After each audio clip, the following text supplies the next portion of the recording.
Weekly test. I think. This is a test of NOAA Weather Radio's warning device.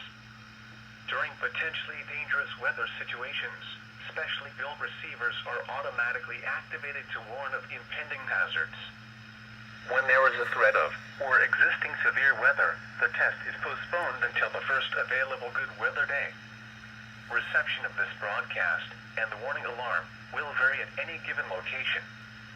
This variability, normally more noticeable at greater distances from the transmitter, may occur even though you are using a good quality receiver in perfect working order.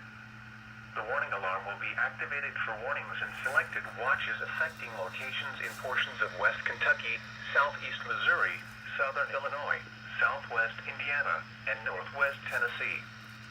This concludes this test of NOAA Weather Radio's warning device. We now return to our regular programming. Nice. What? Okay. Hold on, let me read. Temperature was 84 Okay, there we go. degrees, dew point It's back on. 73. The relative humidity was 69%. Look, Producing I a heat have the index of alert 90. volume on high, Wind was variable at but it didn't 5 transmit the miles per hour. alert The pressure around. was 30.19 inches So in the that's day. kind of weird. At Evansville, But anyway, it was fair. my first Temperature was 86 degrees, dew point alert 69. on my The relative WX-167 humidity was weather radio. 56%.